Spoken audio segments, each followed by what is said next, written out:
যেমন আমরা ইসলাম ধর্মটাকে সত্য বলে মনে করছি, জি, সেই ধর্মটাকে আমরা আঁকড়ে ধরে আছি এতদিন ধরে। বিস্তর পড়াশোনা আছে আমার, এবং সবাই পড়ে হোক বুঝে হোক, না পড়ে হোক না বুঝে হোক, ইসলাম ধর্মটাকে মানি, যে ধর্মে তারা জন্মগ্রহণ করে। হিন্দুরা হিন্দু ধর্মে জন্মগ্রহণ করলে তারা সেই ধর্মটাকে আঁকড়ে ধরে বেঁচে থাকে এবং সেই ধর্মটাকে তারা সত্য বলে মনে করে। জি। এখন পৃথিবী জুড়ে ধর্মের সংখ্যা আপনি জানেন কতগুলো? 4300 ধর্ম আছে, আচ্ছা কম বেশি হতে পারে। 4315 ধর্ম আছে পৃথিবীতে, এবং একটা পরিসংখ্যান আমি দেখেছি এর চেয়ে বেশিও হতে পারে ধর্মের সংখ্যা। মোটামুটি একটা পরিসংখ্যান বলছে 4315 কিংবা 20টা ধর্ম আছে পৃথিবী জুড়ে, এবং প্রত্যেকটা ধর্মই তো একজন ঈশ্বরকে বিশ্বাস করে, আল্লাহ, খোদা, ভগবান কাউকে বিশ্বাস করে, সৃষ্টিকর্তা বিশ্বাসী, এবং তারা নিজেদের ধর্মটাকে সত্য বলে মনে করে, নিজেদের ধর্মটার প্রতি তাদের আবেগ অনুভূতি কাজ করে।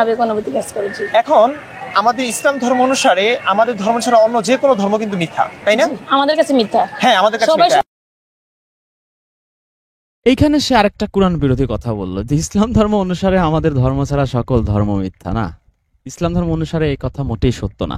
ইসলাম ধর্ম অনুসারে কি আছে আমরা গত 2-3 দিন আগেও আলোচনা করেছি। সূরা মায়েদার 48 নম্বর আয়াত যদি আপনি পড়েন, সেখানে আপনি দেখবেন যে পৃথিবীর অর্ধেকের বেশি মানুষ হচ্ছে আব্রাহামিক ধর্মের অনুসারী, তার মানে হচ্ছে মুসলিম, খ্রিস্টান আর ইহুদি। তো এই যে 3 ধর্মের পৃথিবীর ধরেন এখন 800 কোটি মানুষ, তার বলতে গেলে 450 থেকে 500 কোটি হচ্ছে মুসলিম, খ্রিস্টান আর ইহুদিরা। তো তাদেরকে কি বলছে পৃথিবীর প্রায় 60% মানুষদের আল্লাহ কি বলেছেন সূরা বাকারার 48 নম্বর আয়াতে, সেটা আমরা একটু পড়ে দেখি। আমি স্ক্রিনে আনছি না, আপনারা একটু দেখে নেবেন। বলা হচ্ছে, আর আমি তোমার প্রতি, আচ্ছা আমি স্ক্রিনে আনছি, আমার মনে হয় যে এটা আসলে সরাসরি দেখা উচিত আমাদের সবার। হ্যাঁ, এসেছে। আর আমি তোমার প্রতি কিতাব নাজিল করেছি যথাযথভাবে। তো এই যে কোরআনটা নাজিল করা হয়েছে, এটা পারফেক্টলি নাজিল করা হয়েছে, এর একটা বর্ণ কম নাই, একটা বর্ণ বেশি নাই। এর পূর্বের কিতাবের সত্যায়নকারী, তার মানে ইসলাম এর আগে, এই কোরআনের আগে অনেক কিতাব এসেছে, সেই সমস্ত কিতাবগুলোকে সত্যায়ন করা হচ্ছে, অ্যাটেস্টেড করা হচ্ছে, এবং এর উপর তদারককারী রূপে। তো আগের কিতাবের মধ্যে কি কি ভুল ত্রুটি ছিল সেটার তদারকও করছে এই কোরআন। এবং আমরা অনেক কিছুই জানি, সেদিনও বলেছিলাম যে ইহুদিদের কেন নখর বিশিষ্ট প্রাণী হারাম করা হয়েছিল, কেন ওই জিনিস হারাম করা হয়েছিল, কেন নখের বদলে নখ, দাঁতের বদলে দাঁত, চোখের বদলে চোখ করা হয়েছিল, অনেক কিছুর ডিটেলস কিন্তু আল্লাহ বলে দিয়েছেন। তো এরপর আল্লাহ বলছেন যে সুতরাং আল্লাহ যা নাজিল করেছেন তুমি তার মাধ্যমে ফায়সালা করো। মোল্লারা বলে থাকে যে নবী হাদিস কুরআনের মাধ্যমে ফায়সালা করেছেন, মাসলা মাসাইল দিয়েছেন, কিন্তু এটা সত্য নয়। প্রকৃত সত্য হচ্ছে যে আল্লাহ যে এই যে নাজিল করেছেন, এই আয়াতটা শুরুতেই আছে, আমি তোমার প্রতি কিতাব নাজিল করেছি যথাযথভাবে। তো এই কিতাবটা কোনটা? সবাই বলবে আল কোরআন। এই আল কোরআন নাজিল করা হয়েছে। সূরা বাকারার 97 নম্বর আয়াতে বলা হয়েছে যে এই জিব্রাইল আল্লাহ রাসূলের কলবে এই কোরআন নিয়ে নাজিল হতেন। সূরা শুআরার মধ্যে আপনি পাবেন 192 থেকে 194 নম্বর আয়াতে জিব্রাইল এই কিতাব নিয়ে, এই কোরআন নিয়ে নাজিল হতো তার অন্তরে, তার কলবে, তার হৃদয়ে। তো এই যে যা নাজিল করেছেন এই কোরআন, তুমি তার মাধ্যমে ফায়সালা করো। তো বুখারী তিরমিজি তো নাজিল করা হয়নি, নাজিল করা হলে সেটা নিশ্চয়ই বলা হতো। এবং তোমার নিকট যে সত্য এসেছে, মানে এই কোরআন, সূরা কাফের 29 আয়াত পড়লে আপনি বুঝবেন যে এই সত্যটা হচ্ছে কোরআন, তা ত্যাগ করে তাদের প্রবৃত্তির অনুসরণ করো না। তোমাদের প্রত্যেকের জন্য আমি নির্ধারণ করেছি শরিয়াত। এই যে প্রত্যেকের জন্য, ইহুদিদের জন্য, খ্রিস্টানদের জন্য, উপরের আয়াতগুলো পড়লে আপনি বুঝবেন যে এর আগের আয়াতটা আছে যে ইনজিলের অনুসারীগণ, তার মানে হচ্ছে খ্রিস্টানদের বলা হচ্ছে। এর আগের আয়াত দেখেন মারিয়ামের কথা বলা হচ্ছে, ঈসার কথা বলা হচ্ছে। তার আগে যে আমি তাতে তাওরাতে তাদের জন্য বিধান লিখে দিয়েছিলাম যে প্রাণের বদলে প্রাণ, চোখের বদলে চোখ, নাকের বদলে নাক, কানের বদলে কান ও দাঁতের বদলে দাঁত, আর জখমেও অনুরূপ বদলা নেওয়া হবে। তো তখন তাদের কিসাস ছিল না, কিসাসটা কোরআনের মাধ্যমে কিসাস সিস্টেমটা আল্লাহ করেছেন। তো তাদের ডাইরেক্ট হিট ছিল আর কি, যা হয়েছে তাই, কোনো কিসাস, কোনো সিস্টেম নাই। এই যে 44 আয়াতে বলা হচ্ছে নিশ্চয়ই আমি তাওরাত নাজিল করেছিলাম, তাতে ছিল হিদায়েত ও নূর। তো এই যে কোরআনে যেমন কোরআন হচ্ছে হিদায়েত, কোরআনে আছে নূর, তাওরাতেও ছিল হিদায়েত, তাওরাতেও ছিল নূর। তো তাওরাত ইনজিলের কথা বলে এখন আমরা যে 48 আয়াতটা পড়ছি, এখানে আল্লাহ বলছেন যে আমি তোমাদের প্রত্যেকের জন্য নির্ধারণ করেছি শরিয়াত। এই যে শরিয়া আইন বলে এত চিল্লা পাল্লা মোল্লারা করে, জামাত ইসলাম, হিজবুত তাওহীদ করে যে আল্লাহর আইন চাই, শরিয়াতের আইন চাই, এই শরিয়া আইন নিয়ে এত কিছু। বা এই যে জেএমবি, আল Qaeda, Boko Haram, Ansarullah, Bangla team, Hizbut Tahrir, যারা এই আন্দোলন করছে এই শরিয়া আইনের জন্য, তো এই শরিয়া আইনটা আল্লাহ বলছেন আমি তোমাদের প্রত্যেকের জন্য, তোমাদের প্রত্যেকের কথাটা খুব ইম্পর্টেন্ট। আমি তোমাদের প্রত্যেকের জন্য নির্ধারণ করছি শরিয়াত। আর কি মানহাজ, এখানে আরবি পড়লে আপনি দেখবেন যে ওখানে মানহাজ আছে, মানহাজটাও এই মোল্লারাই প্রায় ইউজ করে এই শব্দটা। তো তোমাদের প্রত্যেকের জন্য আমি শরিয়াত আর এই মানহাজ নির্ধারণ করেছি। এবং আল্লাহ যদি চাইতেন তবে তোমাদেরকে এক উম্মত বানাতে পারতেন। আল্লাহ চাইলে একটা কিতাবে দিতেন, শুধু কোরআনে দিতেন, যেমনটা যশোরীরা বা মুরাদ বিন আমজাদ তারা বলে থাকে যে এই কোরআন প্রথম থেকে আদম থেকে এই কোরআন শুরু। বেসিক্যালি তারা কোরআন বোঝে নাই বা মানুষকে ভুল বোঝাচ্ছে। তো এর আগের তাহলে যদি কোরআন প্রথম থেকে হয়, তাহলে এই আয়াতে যে বলা হলো যে এর পূর্বের কিতাবের সত্যায়নকারী, তাহলে পূর্বের কিতাব কই? কোরআনে যদি একটা কিতাবই থাকে তো পূর্ব কিতাবের সত্যায়নটা সে কিভাবে করবে এই কোরআন? এটা কখনো সম্ভব না। সুতরাং তারা হয় এই আয়াতগুলো বোঝে নাই অথবা বুঝে মানুষকে ভুল বোঝানোর চেষ্টা করছেন। এনিওয়ে, তো এখানে বলা হচ্ছে যে আল্লাহ যদি চাইতেন তোমাদেরকে এক উম্মত বানাতেন, সবাই একই থাকতো, কোনো আলাদা তাওরাত পাঠাতো না, ইনজিল পাঠাতো না, শুরু থেকেই শুধু আদম থেকেই ওই কোরআনটা নবী মুহাম্মদ রাসূলুল্লাহকে না দিয়ে আদম আলাইহিস সালামকে দিয়ে দিতেন, ব্যাস হয়ে যেত। কিন্তু আল্লাহ চান না এরকম। আল্লাহ কেন চান নাই সেটা আমি জানি না। আল্লাহর কাজ আল্লাহ করবে। আল্লাহ বলেছেন আল্লাহ হচ্ছে সবচেয়ে বড় কৌশলী। তো আল্লাহ কি কৌশল নিয়েছেন সেটা আল্লাহ রাব্বুল আলামিনের একমাত্র বিষয়, সেটা আমার নাক গলানোর অধিকার নেই। কিন্তু তিনি তোমাদেরকে যা দিয়েছেন তাতে তোমাদেরকে পরীক্ষা করতে চান। তো আমাদেরকে কোরআন দিয়েছেন, আরেক দলকে বাইবেল দিয়েছেন, আরেক দলকে তাওরাত দিয়েছেন, বা আরেক দলকে জাবুর দিয়েছেন, আরেক দলকে ধরি আমি তর্কের খাতিরে যে বেদ দিয়েছেন, ত্রিপিটক দিয়েছেন, দিক না। তা কেন দিয়েছেন? কেন? তোমাদের পরীক্ষা করতে চান। সূরা মুলকের 2 নম্বর আয়াত যদি আপনি পড়েন, সেখানেও দেখবেন যে পরীক্ষার কথাটাই আল্লাহ বলেছেন যে সূরা মুলক 67 কি বলা হচ্ছে যে আল্লাযী খালাকাল মাউতা ওয়াল হায়াতা লিয়াবলুয়াকুম আইয়ুকুম আহসানু আমালা ওয়া হুয়াল আজিজুল গফুর। যিনি মৃত্যু ও জীবন সৃষ্টি করেছেন, খলাকাল মাওতা, মাওতা হচ্ছে মৃত্যু, অল হাইয়াতা মৃত্যু আর জীবন সৃষ্টি করেছেন কেন? লিয়াবলুয়াকুম তোমাদের পরীক্ষা করার জন্য, আইয়ুকুম আহসানু আমালা তোমাদের আমলে কর্মে তোমাদের মধ্যে কে আহসানু কে সর্বোত্তম, সবচেয়ে ভালো কে। তো এই যে কর্ম কার ভালো, আর হিন্দু ধর্মের একটা কথা আছে কর্মই ধর্ম, এই মুসলিম ধর্ম তো একই কথাই তো, যে তোমাদের মধ্যে কর্মে কে উত্তম, কে কার কর্ম সবচেয়ে ভালো, কে ঘুষ খায় না, কে সুদ খায় না, কে মানুষের উপর জুলুম করে না, কে মানুষ ঠকায় না। তো এইটা এই কর্মগুলো কার বেস্ট, সকল কর্মের মধ্যে কে বেস্ট, এইটা পরীক্ষা করার জন্য, লিয়াবলুয়াকুম করার জন্যই আল্লাহ জীবন আর মৃত্যু সৃষ্টি করেছেন। না হলে আমাদের একবারে জন্ম দিত, ওই সারা জীবন ওই ইবলিশের মতো অমর থাকতাম আমরা। অহুয়াল গাফুরুর রাহিম। তো এরপর বলছেন তিনি হচ্ছেন মহাপরাক্রমশালী, অতিশয় ক্ষমাশীল। এই পরীক্ষার কথাটাই আমরা একটু আগে দেখলাম আর কি, যে পরীক্ষা করার জন্যই এই আল্লাহ এই জন্ম মৃত্যু বা আমাদেরকে সৃষ্টি করেছেন।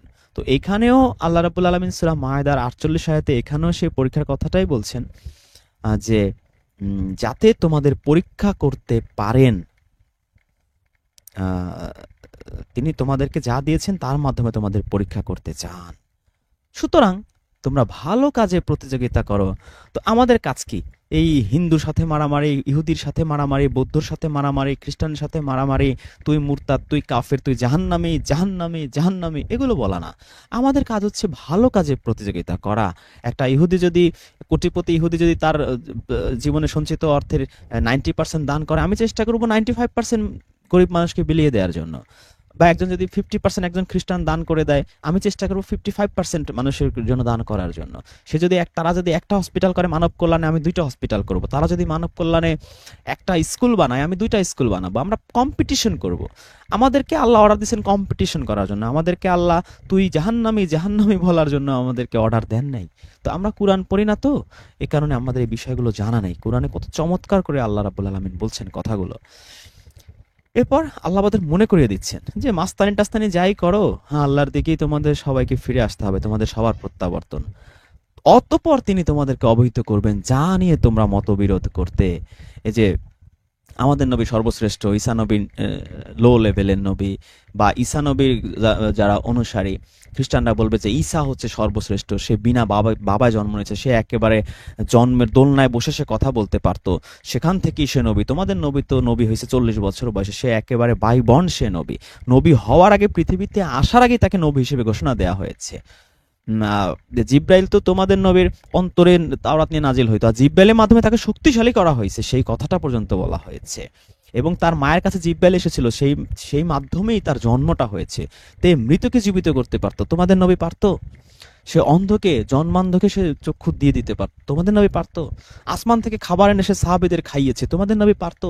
তো এরকম আর্গুমেন্ট দিলে দেখা যায় আসলে ঈসা নবীর ব্যাপক কিছু ছিল, যেটা আসলে নবী মোহাম্মদের রাসূলুল্লাহর সাথে কম্পেয়ার করলে সে খুব হাই লেভেলে চলে যায়।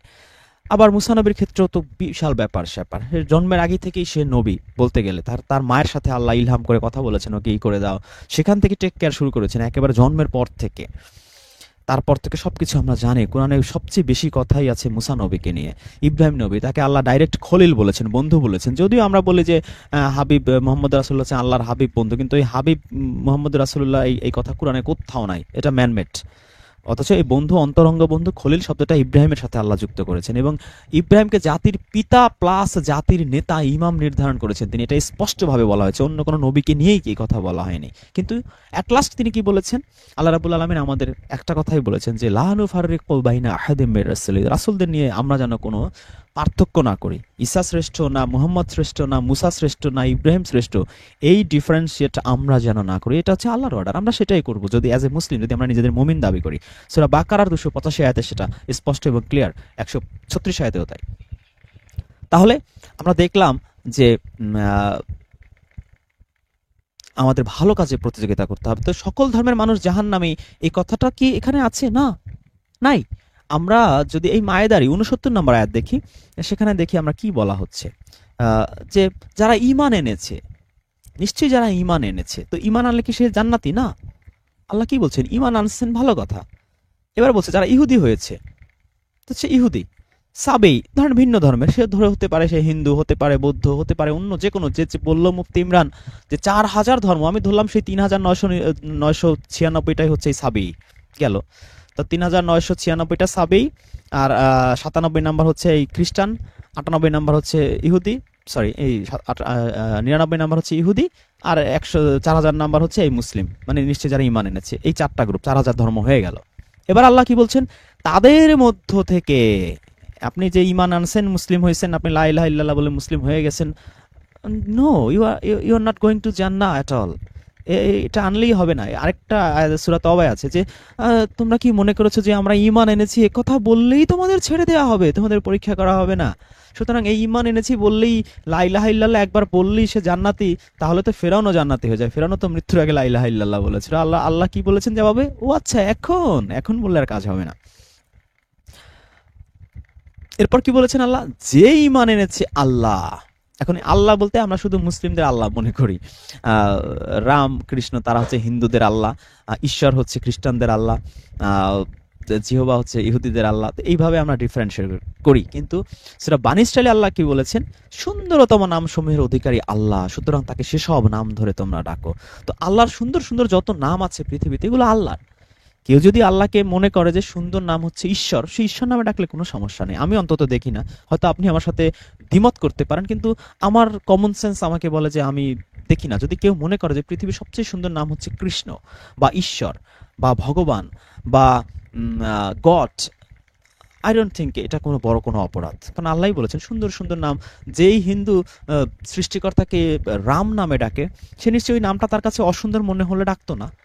আর তাকে আল্লাহ হিন্দুর ঘরে পাঠিয়েছে বা খ্রিস্টানের ঘরে পাঠিয়েছে, এটা তো তার জন্মের উপর তার কোনো হাত নেই। আপনাকে হিন্দুর ঘরে পাঠালে আপনিও মেবি 99% গ্যারান্টি যে আপনি ওই ভগবানই বলতেন, আপনি রামই বলতেন। যাই হোক, তো আল্লাহর প্রতি ঈমান আনলে কি আপনি জান্নাতি না? আরেকটা জিনিসের প্রতি ঈমান আনতে হবে, সেটা হচ্ছে কি আখিরাতে ঈমান আনতে হবে। আর কি? নেক কাজ করেছে। যদিও এখানে অনুবাদটা ভুল করেছে, আমাদের taskinafs.com অনুবাদটা সঠিকভাবে করা আছে। এখানে আছে ওয়ামিলুস সলিহা, আমলের সলেহা করতে হবে। কর্মকে, আমল মানে একটু আগে বলেছি কর্ম, এই কর্মকে সংশোধন করতে হবে। যদি আপনি কর্মকে সংশোধন করেন, আপনি চাকরি করেন, ঘুষ খাওয়া, এই খারাপ কর্মটা আপনি ত্যাগ করে সংশোধিত হয়ে যাবেন, আর ঘুষ খাবেন না, সুদ আর খাবেন না, ব্যবসায় ভেজাল দেবেন না, মানুষের উপর জুলুম করবেন না। আপনার কর্মগুলোকে যদি আপনি সংশোধন করেন, তাদের কোনো ভয় নেই, তারা চিন্তিত হবে না। যদিও এখানে কনফার্মেশন নাই জান্নাতি, তো আমরা বুঝতে পারছি যে আসলে ভয় নেই চিন্তা নেই মানে সে জান্নাতে যাবে, কিন্তু কিভাবে? ঈমান আনছি লা ইলাহা ইল্লাল্লাহ বললেই অদাখালাল জান্নাহ মোল্লারা যে বলে, এই হাদিস তো পুরো উড়ে গেল এই আয়াতের মাধ্যমে। আপনাকে অবশ্যই ঈমান আনতে হবে আল্লাহর আখিরাত অ্যাটলিস্ট।